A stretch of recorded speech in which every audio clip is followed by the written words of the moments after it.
Halo semua, selamat datang kembali di channel Fast Movie. Pada kesempatan kali ini, Fast Movie akan melanjutkan episode ke-8 dari serial Narcos. Di episode lalu, Gaviria akhirnya mau untuk membuka negosiasi dengan Escobar.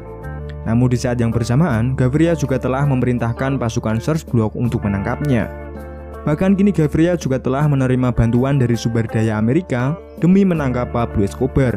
Sementara Escobar kini tengah berencana membangun penjara pribadinya, yang mana penjara ini dikenal dengan sebutan Langkat Redal. Bagaimanakah kisah selanjutnya? Akankah Gaviria bisa menangkap Escobar sebelum negosiasi dilakukan? Untuk tahu kisah selanjutnya, kita langsung aja masuk ke alur filmnya. Yo soy Pablo Emilio Escobar Gaviria.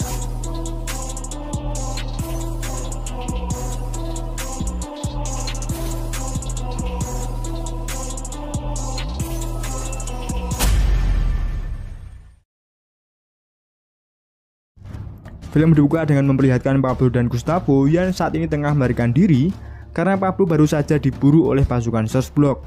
Dalam pelarian itu, DEA akhirnya bisa menemukan radar sinyal dari ponsel milik Escobar. Namun ternyata itu adalah prank, di mana ponsel Pablo sengaja ditempel di kepala keledai tersebut. Pablo kemudian mendatangi Diana Turbay, di mana Pablo meminta untuk merekam satu video lagi dengannya. Dalam video itu, Turbay mengatakan agar Gaviria mau melakukan negosiasi secepatnya secara terbuka. Jika Gaviria tetap memburu Escobar, maka Pablo berjanji akan membunuh satu persatu para sandranya. Video ini sontak membuat orang tua Turbay sangat khawatir. Mereka mulai mengkambing hitamkan Gaviria karena mencoba melakukan negosiasi sambil mencoba untuk menangkapnya. Gaviria kemudian menjelaskan bahwa ia melakukan semua ini karena tuntutan dari Escobar sangat tidak masuk akal. Pablo ternyata meminta untuk membangun penjara pribadinya, sekaligus sipirnya harus berasal dari anak buahnya. Hingga akhirnya pasukan Search Block menemukan lokasi tempat para sandera disembunyikan, sehingga kontak senjata antar keduanya diperlihatkan. Turbay kemudian dipindah ke sebuah ruangan, sementara Gorilla menjaganya dari luar. Setelah beberapa baku tembak, Carrillo akhirnya bisa menumbangkannya. Namun di saat yang bersamaan, ternyata Turbay ditemukan tewas karena tembakan yang tak lain dari senjata pasukan Search Block sendiri. Sebuah operasi penyelamatan yang gagal ini membuat warga Kolombia yang lelah akan pertempuran merasa bahwa kematian Turbay adalah puncaknya. Semua warga Kolombia ingin segera lepas dari perang yang tak berujung ini. Ibu mendiang Turbay kemudian meluapkan kekecewaannya kepada Gaviria. Gaviria tentu sangat merasa bersalah akibat insiden ini. Namun Eduardo tetap meyakinkannya bahwa kematian Turbay bukan kesalahan Gaviria. Eduardo ingin agar Gaviria tetap fokus untuk memburu Escobar. Namun sebuah ucapan keluar dari mulut Gaviria. Escobar lo que pida. Eduardo kemudian mengatakan kepada duta besar Amerika bahwa Gaviria akan segera mencabut ekstradisi, di mana Pena dan Turpi sangat tidak setuju karena mereka merasa perjuangannya selama ini untuk menangkap Escobar sia-sia. Namun pemerintah tak ada pilihan lain, di mana semua masyarakat Kolombia sudah lelah dengan perang yang tak berujung ini, yang mana pengeboman dan pembunuhan sudah seperti makanan sehari-hari. Di rumah Pablo, Duku kemudian mulai mengabarkan bahwa kini pemerintah setuju dengan tuntutan dari Escobar, yang mana Pablo diperbolehkan untuk menyerahkan diri atas satu tuduhan pengedaran dan diizinkan untuk membangun penjara pribadinya. Kabar ini tentu berarti kemenangan bagi Escobar atas perangnya dengan pemerintah Kolombia. Namun meski telah menang, tugas Duku yang menjadi penyambung lidah Pablo tak hanya sampai di situ. Begitu juga dengan Valeria. Pablo tak mengizinkan keduanya untuk keluar dari organisasi, meski keduanya sangat ingin melepaskan diri. Di saat Pablo tengah merencanakan membangun penjara pribadinya, semua musuhnya tentu sangat tak terima dengan itu. Jika Pablo berhasil membangun penjara, maka dipastikan Pablo akan aman di dalamnya. Dan sebaliknya, musuh Pablo tak akan aman di luar sana. Carrillo tentu tak akan membiarkan hal itu terjadi. Carrillo berjanji akan melakukan apa saja demi melindungi semua anak buahnya. Saat ini Pablo tengah mendesain sel penjaranya. Pablo meminta untuk dibuatkan lapangan sepak bola, sebuah bar dan rumah boneka khusus untuk putrinya. Sementara itu saat Pablo dan Gustavo di penjara, bisnisnya kini dipercayakan oleh Fernando Galliano dan Kiko Moncada. Pablo juga meminta pajak dari para kartel Medellin sebesar $200.000 per bulan atas jasanya yang kini gembong narkoba bisa mendapatkan kedamaian. Namun di satu sisi, Gustavo sangat mengkhawatirkan kebijakan Pablo ini. Gustavo merasa bahwa pajak ini bisa saja menjadi bumerang baginya. Dengan kata lain, para anak buahnya bisa saja satu persatu akan mengkhianati Pablo Escobar, di mana hal ini baru saja akan terjadi, di mana Valeria diam-diam bertemu dengan Paco, yang mana Paco adalah musuh Pablo. Meski tidak terang-terangan, namun inti dari percakapan itu, Paco ingin Valeria untuk mengkhianati Escobar. Tapi pada saat itu, untungnya Valeria masih tetap setia dengan Escobar. Sementara di tempat berbeda, kini Escobar tengah menikmati malamnya bersama sang istri. Namun tiba-tiba ada sebuah ledakan di area rumah Escobar. Pablo kemudian lari untuk menyelamatkan kedua anaknya terlebih dahulu. Ledakan itu berasal dari sebuah bom mobil di depan jalan, yang mana akibat insiden ini, satu telinga Manuela, putri Escobar, tuli permanen. Setelah insiden pengeboman ini, Pablo menyadari semua ini pasti adalah ulah kartel saingannya. Hal ini karena kepolisian tak akan pernah menggunakan bom untuk memburu Escobar. Pablo dan Gustavo akhirnya berniat untuk membalas penyerangan ini. Penyerangan ini ternyata adalah ulah mereka bertiga.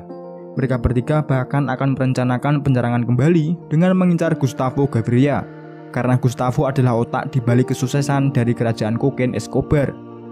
Jika Gustavo mati, maka dipastikan bisnis Pablo juga akan hancur.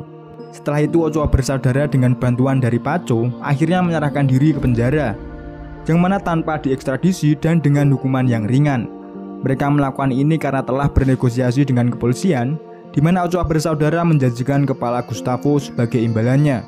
Jadi adik Ochoa bersaudara yang bernama Marina ternyata memiliki hubungan yang spesial dengan Gustavo secara diam-diam. Ochoa bersaudara kemudian memanfaatkannya dengan menjadikan Maria Ochoa sebagai umpan untuk menangkap Gustavo, di mana saat Marina dan Gustavo bertemu di sebuah hotel, pasukan serbok ternyata sudah menunggunya di sana. Gustavo akhirnya berhasil dibekuk dan kemudian dibawa ke sebuah tempat. Carrillo meminta Gustavo untuk menyerahkan Escobar jika Gustavo masih ingin kembali dengan selamat.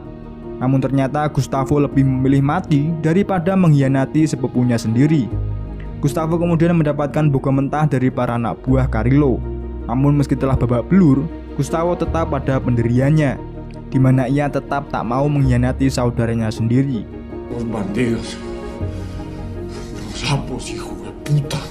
Sehingga Gustavo akhirnya mengembuskan napas terakhirnya di tempat ini.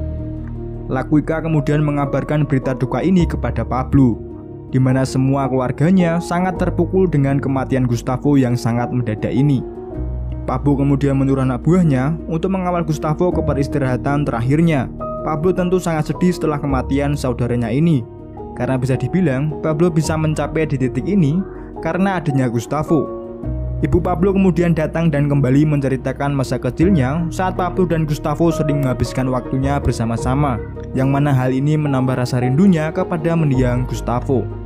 Tak berselang lama, kemudian Valeria mendatangi ke rumah Escobar, di mana kedatangannya kemari untuk memberikan informasi bahwa orang yang bertanggung jawab atas kematian Gustavo adalah Paco Herrera.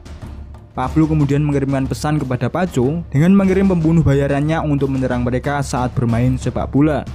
Namun masalahnya semua orang di lapangan menggunakan baju yang sama. Begitu pembunuh bayaran ini melihat Paco, dia sudah melarikan diri. Di hari itu mereka berhasil membunuh 14 anak buah Paco. Di hari pemakaman Gustavo, Pablo sengaja tak menghadiri upacara pemakamannya karena Pablo sangat terpukul. Namun ia tetap mengikuti upacara itu melalui media telepon. Dalam benaknya kehilangan saudara adalah harga yang harus ia bayar untuk menghapuskan ekstradisi. Jadi Pablo memilih hari upacara pemakaman Gustavo dilakukan bersamaan dengan pelaksanaan pencabutan ekstradisi oleh anggota parlemen. Beberapa jam setelah pencabutan ekstradisi, sebuah helikopter terlihat tengah mendarat ke rumah Escobar, di mana di sana Pablo sudah menunggu kedatangannya. Pablo kemudian berpamitan dengan keluarganya sebelum Pablo menyerahkan dirinya kepada pihak berwenang. Pena dan Murphy yang penasaran dengan penyerahan diri ini pun ikut melihat proses ini dari kejauhan, karena mereka tak mendapatkan izin untuk ikut campur ke dalam permasalahan ini. Pablo akhirnya menyerahkan dirinya meski ini semua adalah kebohongan, di mana Pablo tidak benar-benar dipenjara, melainkan hanya berpindah ke tempat sel penjara mewahnya. Pena dan Murphy yang melihat kebohongan ini tentu sangat tidak terima.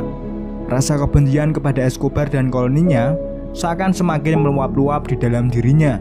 Di dalam benak agen Murphy, jika saja ia memiliki momen untuk menghajar Escobar, akan ia lakukan meski hal itu akan melanggar aturan. Hingga akhirnya di sebuah pesawat intelijen milik CIA, mereka akhirnya menemukan lokasi keberadaan Poison dan beberapa pembunuh bayaran Escobar. Mereka kemudian mengirimkan lokasi ini kepada Carrillo. Dan di saat Poison tengah berpesta di sebuah tempat, Poison akhirnya bisa ditumbangkan oleh Mayor Carrillo. Dan episode 8 bersambung.